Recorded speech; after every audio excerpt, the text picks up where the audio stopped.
Ces derniers jours, avec les événements qu'a connus la France, on a beaucoup parlé de liberté, un des grands fondements de la République. Mais ce sont aussi les communautés religieuses qui ont été extrêmement touchées. Nous avons rencontré Chomuel à la synagogue de Lille qui nous livre son témoignage. On recevait des appels, c'était vraiment la grande panique, on essayait de regarder des images, on était en pleine préparation. Ça a vraiment été une journée, on va dire, noire, une journée vraiment dure. Il y avait des parents qui voulaient pas qu'on fasse le repas shabbatique. Ils avaient peur, puisque ça se faisait à la synagogue, ils ont dit on ne peut pas avec les enfants. C'était un vendredi vraiment, vraiment noir. Même si on ne connaissait pas Yoav Attab ou les jeunes qui ont été tués, ça a fait mal comme si que c'était vraiment un proche.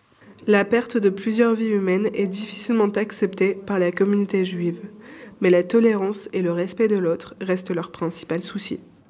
Liberté d'expression, c'est pas je dis ce que je veux quand je veux, c'est au contraire être capable de maîtriser ce qu'on dit, de faire attention. Mais après, quand c'est de l'humour et c'est des choses comme ça, on peut se permettre de faire des choses. Et même s'il y a des choses qu'on ne devrait pas dire, on va dire dans le cas où les gens ne veulent pas accepter, il n'y a aucune raison de frapper, ou encore moins de tuer. Le sentiment d'insécurité augmente depuis les attentats à Bruxelles en juillet dernier.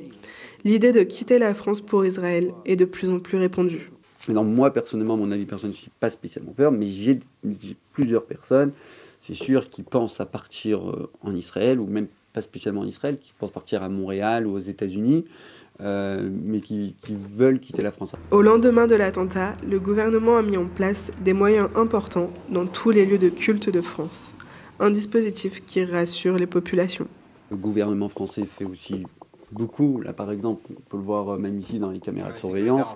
Là, ici, on a quand même une sécurité renforcée. Il faut faire attention, mais je veux dire, partout peut avoir des accidents. Aujourd'hui, même en Israël, il y a aussi des attentats, il y a aussi des gens qui ont peur de prendre le bus, il y a peut-être plus d'attentats en Israël que ce qu'il y en a en France. À Lille, la communauté juive représente 800 familles, soit plus de 3000 personnes.